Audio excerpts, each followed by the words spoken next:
자, 오늘은 이제 모세의 생애 11번째 시간을 이제 갖도록 하겠습니다.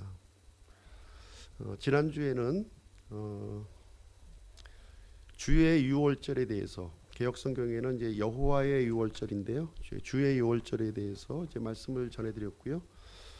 이집트에 내린 10가지 재앙 중에서 이제 마지막 재앙이 장자의 심판이었습니다. 장자의 심판. 이집트 땅에 있는 이제 처음 태어난 사람에서부터 이르기까지 가축에 이르기까지 이제 죽음의 심판을 하나님께서 내리셨는데요. 이 마지막 재앙을 이제 하나님께서는 주의 명절로 이렇게 삼아 주셨습니다. 이집트 사람들에게는 이제 그 심판의 날이었고요. 그리고 이스라엘 사람들에게는 구원의 날이 되는 그런 날이었습니다. 이집트 왕 파라오는요, 10번째 재앙에서 이제 무릎을 이제 꿇게 되었고요. 이집트 전역에 있는 이 장자들이 다 죽임을 이제 당하게 되었습니다. 파라오부터 시작해서 지금 이제 여종에 이르기까지 또 심지어 가축까지 다 죽음의 심판을 이제 받게 되었고요. 이집트 땅에는 이제 통곡 소리가 집집마다 이제 통곡 소리가 이제 울려 나왔습니다. 이 사건을 계기로 이제 이 이스라엘 사람들은 이제 이집트를 탈출하는 그런 계기가 이제 되었는데요. 오늘 이제 그 17절, 13장 17절부터 22절까지 이제 내용을 이제 함께 살펴보는 시간을 갖도록 하겠습니다. 먼저 17절, 18절을 보시게 되면 이집트를 이제 탈출하는 장면이 거기에 이제 언급이 이제 되어 있습니다. 이 마지막 재앙이 이제 떨어지면서 이제 파라오는 모세와 아론을 이제 불러가지고 이스라엘 백성들을 이제 내 땅에서 빨리 데리고 떠나라 이런 명령을 내리게 됩니다. 이때가 이제 주전 1446년 1월 14일 이제 밤이에요. 밤 시간입니다. 이스라엘 백성들은 이제 이미 이제 떠날 채비를 이제 하고 있었죠. 6월절 그 준비를 하면서 이미 떠날 채비를 다 집집마다 이제 하고 있는 상태였고 매우 아주 급박한 그러한 그 시간을 지금 이제 보내고 있었습니다. 이스라엘 백성들이 이제 가야 할 목적지는 이제 최종 목적지는 이제 가나안 땅이었고요. 지금 이제 중간 목적지인 이제 모세가 하나님을 만났던 그 시내산으로 이제 이동을 이제 하게 됩니다.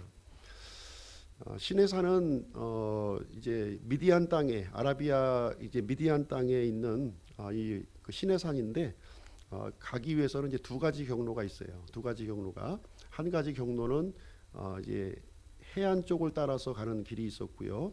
또 한 가지 경로는 이 광야를 통과하는 이 홍해로 가는 이 광야길로 가는 두 가지 길이 있었다 이렇게 얘기를 하고 있습니다.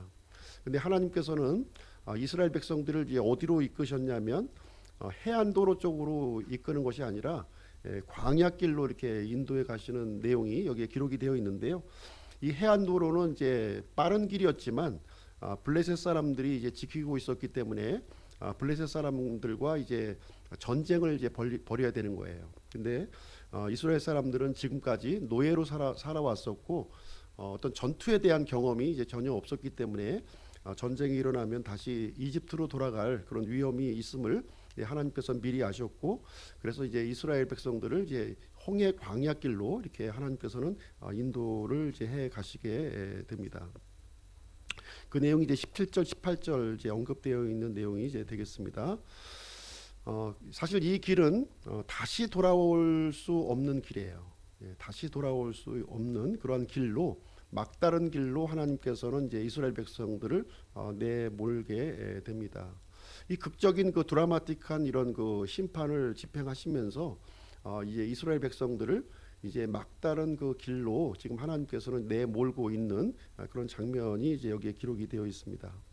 하나님께서는 왜 구원받은 백성들을 이렇게 힘든 광야의 땅으로 이렇게 내모실까 하는 이런 부분을 우리가 이제 생각을 해볼 수가 있는데요. 하나님께서 이 사용하시는 방식과 사람이 사용하는 방식이 좀 다르다 하는 것을 우리가 좀 이해할 필요가 있습니다. 하나님께서 원하시는 것은요, 이 이집트 땅에서 떠나가지고 곧바로 가나안 땅으로 가는 것이 아니라는 거예요. 예, 가나안 땅으로 들어가기 위해서는 여러 가지 이제 준비해야 될 일도 있고 또 해야 될 일도 있음을 이제 하나님께서는 이제 가르쳐 주시려고 하는 일이 되겠습니다. 그래서 이 광야라고 하는 이제 중간 지대를 이제 통과하게 되는데요. 이 광야를 통과하면서 이스라엘 백성들은 이제 여러 가지 이제 그 사건들을 이제 만나게 되고 이제 하나님은 그 사건들을 통해서 이스라엘 사람들을 이제 준비시키는 그 과정을 우리는 이제 목격하게 될 것입니다. 우리 구원받은 신자도 마찬가지인 것 같아요. 예, 구원받고 천국으로 바로 가는 것, 그것이 목적이 아니라는 거예요. 하나님께서는 우리를 이제 최종 목적지인 천국으로 이제 인도하시지만 그 전에 우리가 이제 천국에서 이제 있어야 될 그 합당한 준비를 이 땅에서 이제 준비하게 되는데요. 그래서 광야의 길을 우리 신자들에게 허용하시는 모습을 우리는 이제 생각을 해볼 수가 있습니다. 그래서 우리가 이제 약속의 땅, 우리가 이제 이 가나안으로 가기 전에 충분히 이 광야에서 이렇게 준비되는 그런 기간이 필요함을 얘기해주고 있고요. 그래서 여러 가지 이제 어려움을 우리에게 주시는 이유가 바로 이제 여기에 있다고 생각을 합니다. 모세는 이 위급한 상황에서 이제 이집트를 이제 떠나게 되는데요. 떠나면서 이제 특별한 일이 여기서 언급이 되어 있어요. 이제 모세가 이 긴박한 이 상황에서 지금 이제 한 가지 일을 이제 진행하게 되는데요. 19절에 보시면 그 내용이 이제 기록이 되어 있습니다. 모세가 요셉의 뼈를 취하니라. 그가 이스라엘 자손에게 엄히 맹세하게 하여 이르기를 하나님께서 반드시 너희를 찾아오시리니 너희는 여기에서 내 뼈를 가지고 올라갈지니라. 그래서 요셉이 죽기 전에 창세기 이제 50장에 보게 되면 요셉이 죽기 전에 이스라엘 자손들에게 이제 유언을 하게 되는데요. 하나님께서 반드시 찾아오신다는 거예요. 반드시 언젠가 찾아오시게 되는데 그때가 되면 내 뼈를 가지고 이제 약속의 땅으로 가지고 가라 하는 유언을 이제 남기는 장면이 이제 거기에 기록이 되어 있습니다. 그래서 모세는 이 요셉의 유언, 사실 수백 년 전에 사실 잊어버릴 수도 있는 그런 유언인데 요셉은 이 유언을 잊지 않았고요. 요셉의 뼈를 지금 이제 취하는 장면이 이제 기록이 되어 있고 모세는 40년간 광야 생활을 하면서도 이 요셉의 뼈를 아주 그 소중하게 이렇게 또 간직했을 것으로 생각이 됩니다. 그래서 나중에 이제 여호수아가 이제 가나안 땅에 이제 정복을 하게 되는데요. 가나안 땅을 다 정복하고 난 뒤에 이제 그 여호수아는 이 그동안 우리가 이제 준비하고 왔었던 이 요셉의 유고를 세겜 땅, 이 세겜 땅은 이제 그 요셉의 아버지 야곱이 이제 세겜 족속으로부터 산 땅이죠. 예, 돈을 주고 산 땅인데 그 땅에 요셉의 유골이 거기서 묻히게 되는 이야기가 여호수아서 24장 32절에 보시면 그 내용이 이제 나와 있습니다. 요셉은 당시에 이제 죽으면서도 미래를 이렇게 준비하는 사람이었어요. 미래를 준비하는 사람이었다는 것을 우리가 이제 발견하게 되는데요. 특별히 이제 요셉은 하나님의 약속을 이렇게 준비하는 사람이었음을 우리는 이제 보게 됩니다. 요셉 당시에 70명의 식구들이 이제 이집트 땅에 이제 들어왔을 때 요셉은 이제 어떤 상황이었냐면 그 최고의 절정기에 있었던 시기였어요. 예. 7년의 이 기근을 극복하고 이집트를 이렇게 아주 부강하게 만들었던 그 총리의 위치에 있었던 그런 시기였습니다. 어떻게 보면 이제 민족의 영웅이었죠. 이집트 사람들에게 민족의 영웅이었습니다. 이제 이 요셉이 요구를 하기만 한다면 파라오는 이 이집트의 절반이라도 줘도 아깝지 않은 그런 인물이 바로 요셉이라고 하는 사람이었어요. 근데 요셉은 이집트가 이렇게 주는 파라오가 주는 이 부귀 영화를 이렇게 탐하지 않았다는 것을 우리는 볼 수가 있습니다.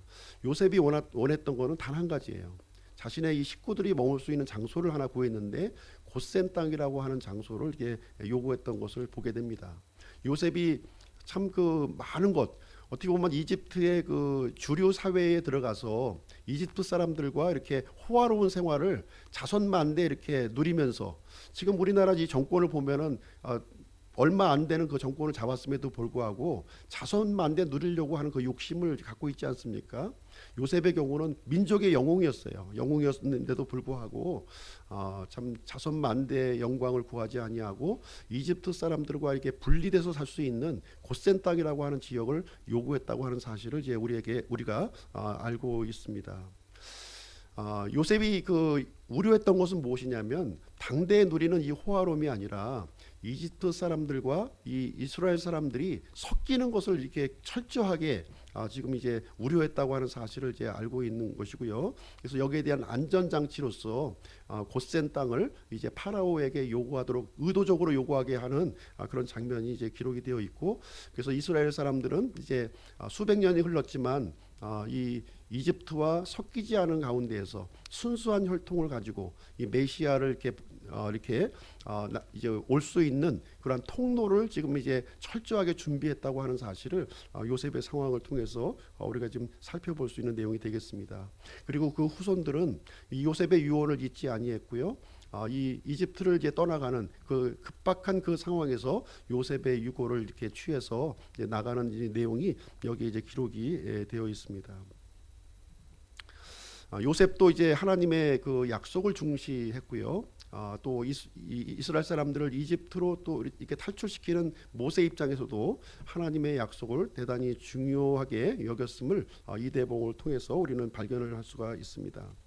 하나님께서 이제 이스라엘 백성들을 이제 구출하는데 지금 인원이 작은 인원이 아니잖아요. 처음에 70명의 인원이 들어왔지만 지금 장정만 60만 명으로 이제 늘어났고요.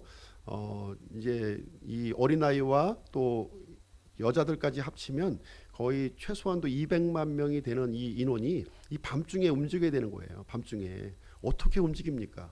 지금같이 뭐 마이크가 있어가지고 나를 따르시오 이렇게 하면 괜찮은데 이게 다 흩어져 있고 새카만 이 밤중에 어떻게 이동을 하겠습니까? 그래서 하나님께서는 이 수많은 이 200만 명이 넘는 이 사람들을 이제 인도하기 위한 방책으로 준비를 하나 해주셨는데, 그것이 뭐냐면 구름 기둥과 불 기둥을 하나님께서 예비하셨다 이렇게 기록을 해주고 있는 거예요.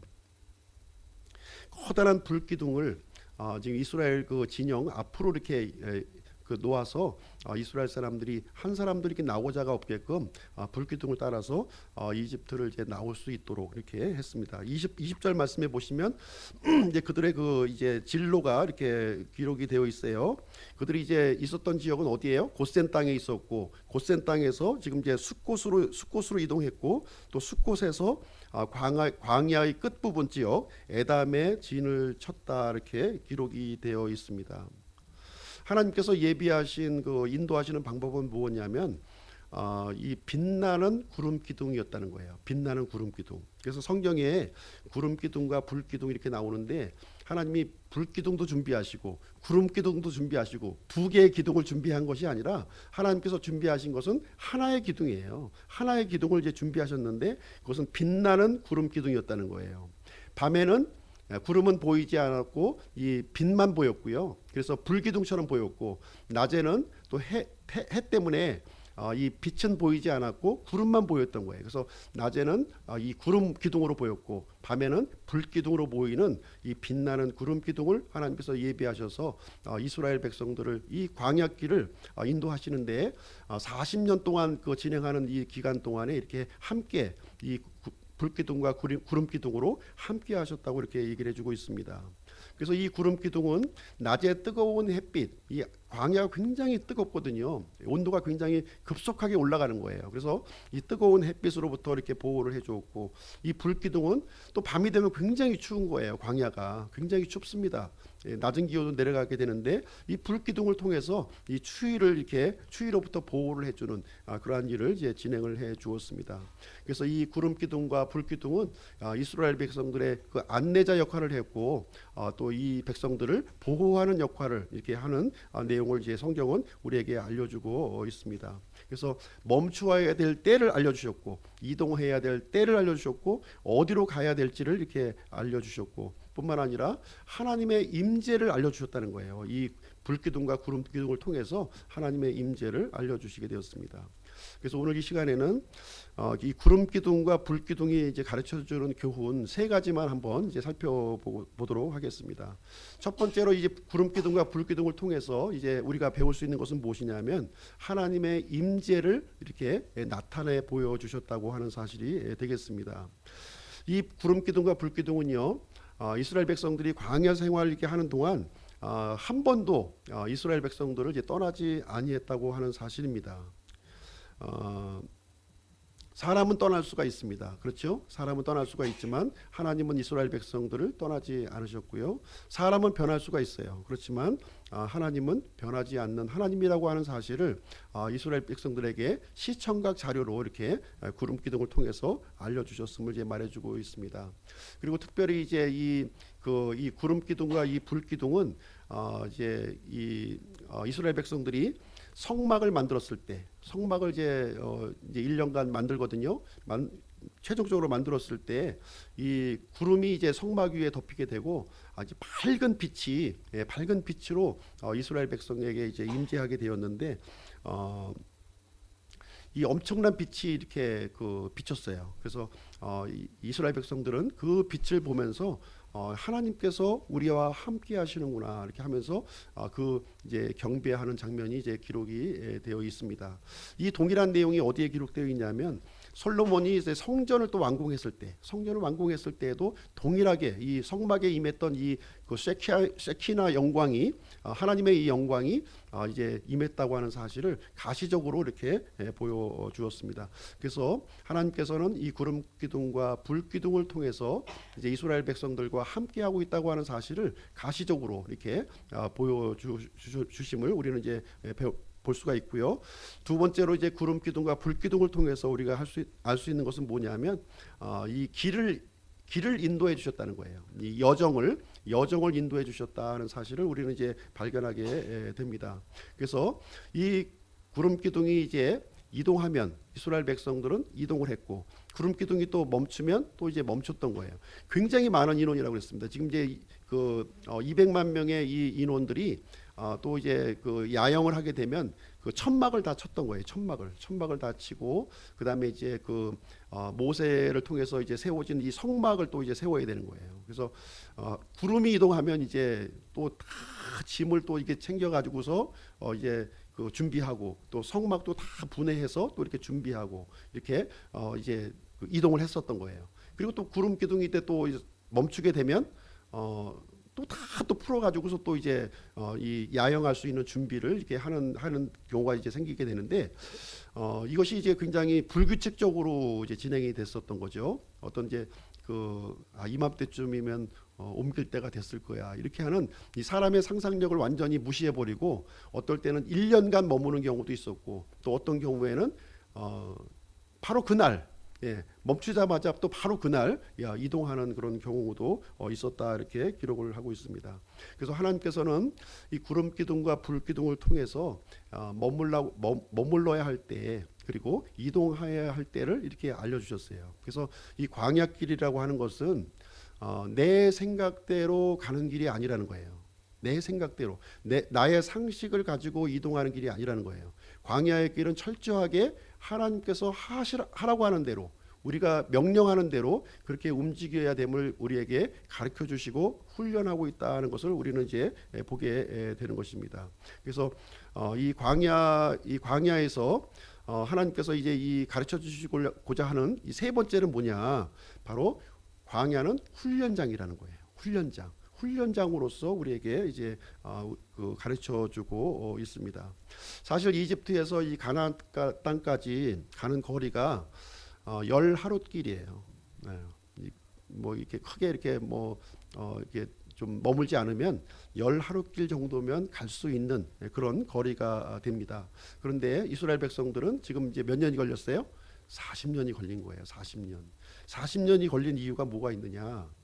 하나님께서는 구름 기둥과 불 기둥을 통해서 이스라엘 백성들에게 요구한 건 뭔가요?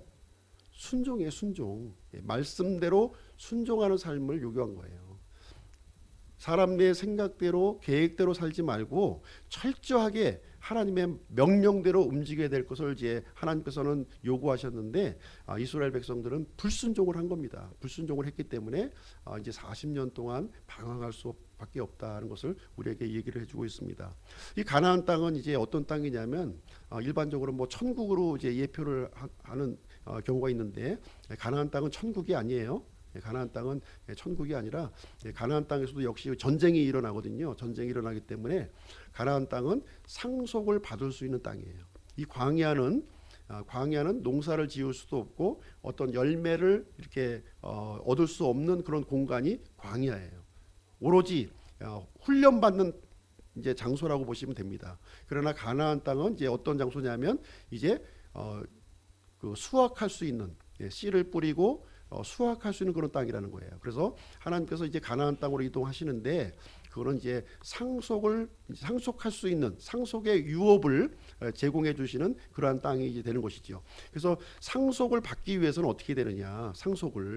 우리가 하나님의 상속의 분깃을 받으려고 한다면 가장 필요한 것이 바로 순종이라는 거예요. 순종하는 삶을 이 광야에서 철저하게 이렇게 훈련받지 않으면 가나안 땅에서 승리할 수 없음을 이제 얘기를 해주고 있는 거예요. 그래서 이 40년 동안 이스라엘 백성들을 이렇게 순종의 삶을 살도록 하기 위해서 이렇게 그 구름 기둥과 불 기둥으로 이스라엘 백성들을 이제 인도해 가는 그런 과정을 겪게 됩니다.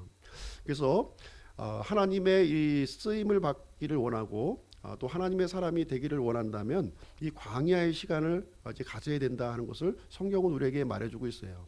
어떤 사람은 이렇게 긴 광야의 시간을 가질 수도 있고요. 어떤 사람은 짧은 광야의 시간을 가질 수가 있습니다. 그것은 하나님 앞에 얼마큼 내가 순종하고 있느냐, 하나님의 말씀에 내 그 인간의 어떤 지식에 이 좌우되지 아니하고 오직 하나님의 말씀에 순종하려고 하는 그런 그 준비와 훈련이 됐느냐 하는 거에 따라서 광야 시간이 늘어날 수도 있고요, 줄어들 수도 있다 하는 것을 얘기해 주고 있습니다.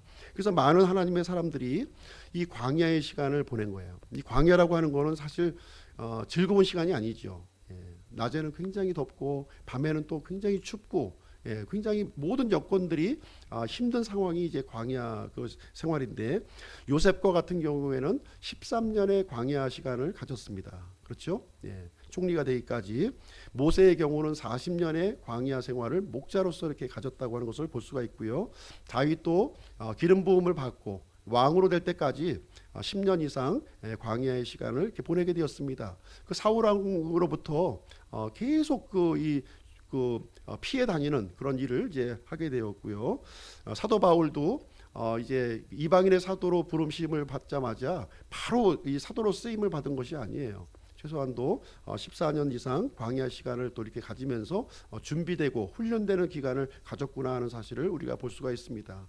우리가 고집 피우고 이스라엘 백성처럼 끝까지 고집 피우고 이제 이렇게 그 하나님 앞에 순종하지 않으면 어떻게 됩니까?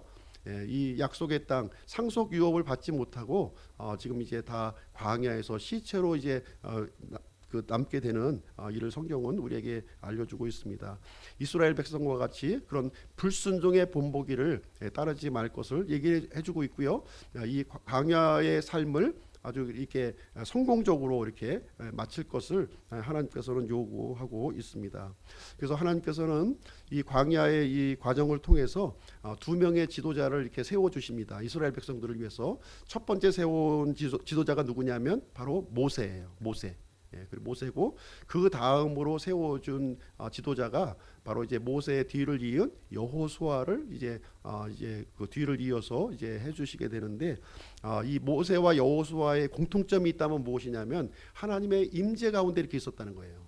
하나님의 임재는 항상 어떤 형식으로 나타나냐면 구름으로 나타나는 구름으로 나타나요. 이스라엘 백성의 구름으로 나타나는데 이 구름으로 이제 하나님의 임재 가운데 이렇게 들어가고 하나님의 말씀을 받고 율법을 받고 그런 일들을 모세와 여호수아가 이렇게 참으로 간구하는 마음을 가지고 이제 또 사모했음을 우리는 이제 보게 됩니다.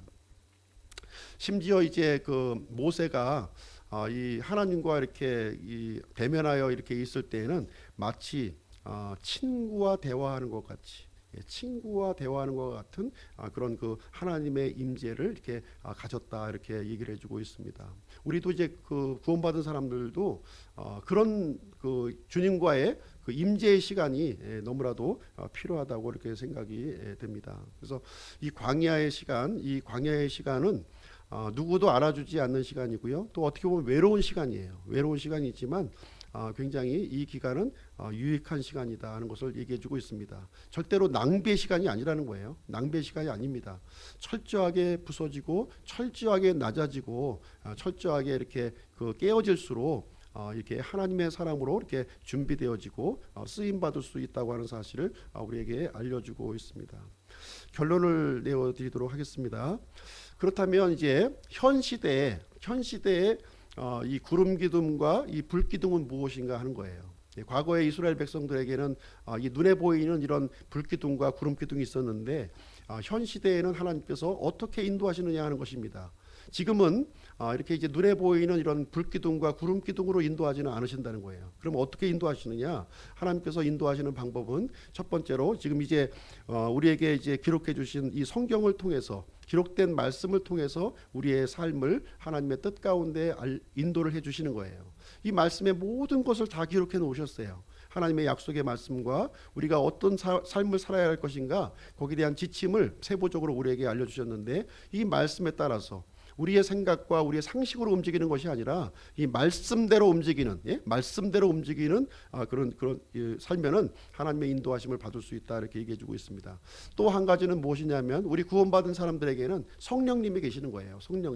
성령님이 계셔서 성령님께서 우리의 삶을 이렇게 통제하시고 인도하신다는 거예요. 그래서 이 성령님의 세미한 음성에 우리가 귀를 기울일 때 하나님의 뜻 가운데로 우리가 인도함을 받을 수 있다는 것을 말해주고 있습니다. 그래서 우리가 하나님의 말씀 가운데 하나님의 임재 가운데 이렇게 머물러 있을 때에는 성령님의 이 음성을 이 다스림 속에 우리가 들어갈 수 있음을 우리에게 말해주고 있습니다. 하나님께서 이렇게 인도하시는 그 길은 이 광야 40년의 그 과정을 통해서 우리가 알 수 있지만 항상 편하고 좋은 길로 인도하지 않으신다는 거예요. 좋은 길로 인도하지 않으셔요. 이스라엘 백성들은 항상 하나님께서 인도하시는 그 장소마다 불평과 원망으로 이렇게 대응한 모습을 우리는 보게 돼요. 감사한 마음을 항상 갖지 않았어요. 항상 불평과 왜 이렇게 우리를 이렇게 하나님께서 대우하시는가? 다시 우리가 이집트로 돌아가자 이런 그 불평과 원망 속에서 이렇게 살았는데요. 하나님은 우리 구원받은 사람들에게 항상 좋은 곳으로 장밋빛처럼 아주 행복하고 아름다운 곳으로 이동하지 않는다는 거예요. 어렵고 불편한 길로 우리에게 인도를 하시게 되는데요. 그렇게 인도하시는 이유가 무엇인가? 그 이유를 이제 우리가 이제 그 모세의 삶을 통해서 우리에게 가르쳐 주시는 내용이 되겠습니다. 그 내용은 무엇이냐면 하나님께서 우리에게 원하시는 것은 이렇게 이 나약한 어린아이로 머물러 있는 것이 아니라 이 성숙한 하나님의 동역자로서 우리가 살기를 원한다고 하는 거예요. 지금 이스라엘 백성들은 이제 그 파라오의 노예 신분이었어요. 근데 이제 이집트를 이제 탈출하면서 하나님께서 이제 원하시는 것은 무엇이냐면 이스라엘 백성들이 하나님의 군사가 되기를 원하는 거예요. 이제 예전에는 죄의 종이었잖아요. 죄의 종이었는데 이제는 죄와 싸우는 군사가 되기를 원하신다. 죄에 이렇게 그 속박을 당하고 이렇게 죄에서 고통받고 신음받는 삶이 아니라 이제는 죄를 대적하고 죄에 대해서 승리하는 하나님의 군사가 되기를 원한다는 거예요. 그러기 위해서는 반드시 필수적으로 광야의 시간을 통과해야 된다는 거예요. 하나님의 말씀을 통해서 이렇게 단련받고 순종받는 삶이 이루어지지 않으면 절대로 죄에서 이렇게 승리하는 삶을 살 수 없음을 우리에게 말씀을 해주고 있습니다. 그래서 이 광야의 여정은 이제 어떤 여정이냐면 이 하나님의 뜻에 이렇게 부합하면서 희생하면서 가는 길이라는 거예요. 희생하면서 가는 길이다. 이 비단길 쫙 깔아놓고 거기에 이렇게 우아하게 걸어가는 길이 아니라는 거예요.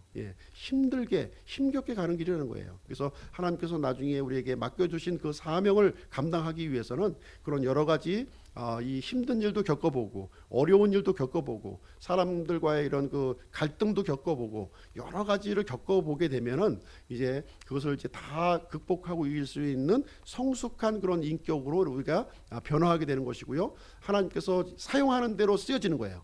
이리 가라 하면 이리 가고 저리 가면 저리 가고 하는 그런 사람으로 이제 사용이 귀한 쓰임을 받게 되는 것입니다. 그래서 이 광야에서는 내 고집이 다 무너져야 되는 거예요. 내 고집, 내가 갖고 있던 이 자아, 자존심, 어떤 그런 이런 것들이 무너져 내려야 되는 거예요. 이게 무너져야만 고운 그 이 부드러운 흙이 되어야만 다른 그 사람들을 이렇게 포용하고 이렇게 이해하고 또 이렇게 하나님의 뜻 가운데로 인도할 수 있는 그런 삶이 된다고 하는 사실을 얘기를 해주고 있습니다.